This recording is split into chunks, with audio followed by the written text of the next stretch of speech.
नमस्ते and welcome to channel bank तक। आज हम बात करने वाले हैं पब्लिक प्रोविडेंट फंड अकाउंट के बारे में और साथ ही एक कैलकुलेशन दिखाएंगे कि कैसे आप पीपीएफ में बचत करके करोड़पति बन सकते हैं।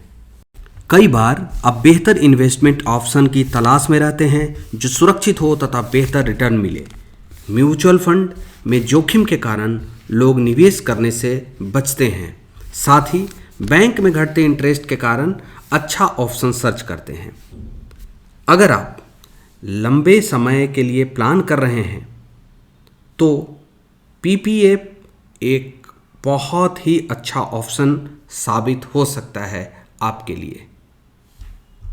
तो चलिए अब समझते हैं पीपीएफ के बारे में। पीपीएफ जिसे पब्लिक प्रोविडेंट फंड अकाउंट कहते हैं, यह एक सरकारी स्कीम है और लंबे समय के लिए बहुत ही अच्छा इन्वेस्टमेंट ऑप्शन माना जाता है।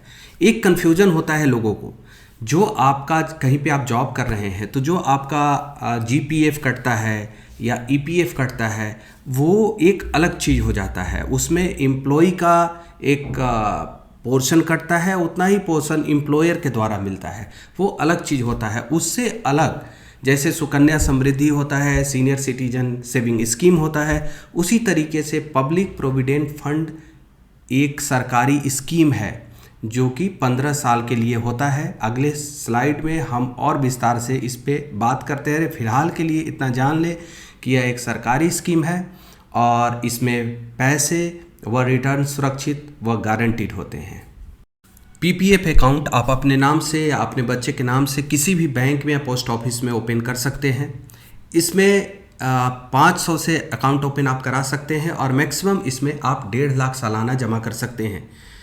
नंबर ऑफ टाइम्स की बात करें तो आप 12 बार से अधिक पैसा इसमें जमा नहीं कर सकते हैं। मतलब 1.5 लाख जो लिमिट है उसको आप एक बार में जमा कर दें या हर महीने में आप 12 बार में उसको जमा करें। अगर रेट ऑफ इंटरेस्ट की बात करें तो इसमें अभी 7.1% रेट ऑफ इंटरेस्ट मिल रहा है। रेट ऑफ इंटरेस्ट वित्त मंत्रालय के द्वारा घोषित किया जाता है, तो ये बैंक या पोस्ट ऑफिस का मतलब उसके अनुसार ये रेट ऑफ इंटरेस्ट नहीं होता है। ये वित्त मंत्रालय के द्वारा घोषित किया जाता है, जैसे सुकन्या समृद्धि हो गया, सीनियर सिटीजन सेविंग स्कीम हो गया। पीपीएफ स्कीम 15 साल के लिए होता है। इसके बाद ग्राहक द्वारा आवेदन किए जाने पर इसे 5 साल के एक या अधिक ब्लॉक के लिए बढ़ाया जा सकता है। मतलब एक ब्लॉक जो होता है वो 5 साल के लिए होता है। एक जो मैं जोर देना चाहूँगा इसके इंटरेस्ट के बारे में, आप समझ लें कि जो ब्याज दर होता है पीपीएफ में वो केंद्र सरकार द्वारा तिमाही आधार पर निर्धारित की जाती है और वर्तमान में यह 7.1% है जो 1/4/2020 से चला आ रहा है। सबसे इम्पोर्टेंट जो होता है इसमें, जो आपका 1 से लेके 5 तारीख के बीच का मिनिमम बैलेंस होता है, उसी पे पूरा महीना इंटरेस्ट का कैलकुलेशन होता है। तो जब भी आपको पैसा पीपीएफ में जमा करना हो तो आप कोशिश करें कि 1 से 5 तारीख के बीच में वो पैसा जमा हो जाए। और इस पे इंटरेस्ट का फ़ायदा ये होता है कि आपको रिटर्न जो मिलता है वो चक्रवृद्धि ब्याज के तौर पे मिलता है। तो चलिए अब समझते हैं कि पीपीएफ के माध्यम से आप करोड़पति कैसे बन सकते हैं। मान लीजिए कि आप 1.5 लाख 15 साल जमा करते हैं हर साल, तो इस हिसाब से आपके जो कुल रकम होंगे वो 22,50,000 रुपये जमा होंगे। इस पर ब्याज, अगर आज का जो ब्याज है उसको मद्देनज़र रखते हुए कैलकुलेट करें तो आपको ब्याज मिलता है लगभग 18,18,209 रुपये। तो मैच्योरिटी पे कुल अमाउंट जो मिलेगा वो 40,68,209 रुपये 15 साल के बाद मिलता है।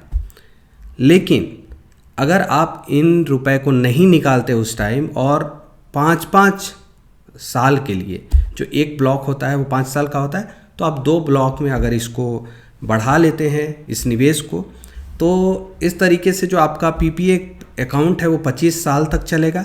ऐसे में 25 साल में सालाना 1.5 लाख के हिसाब से आपके कुल 37,50,000 रुपये इन्वेस्ट होंगे और 7.1% के हिसाब से आपको लगभग 65,58,000 रुपये ब्याज के तौर पर मिलेंगे और मैच्योरिटी के समय में आप 1,03,00,000 के मालिक होंगे।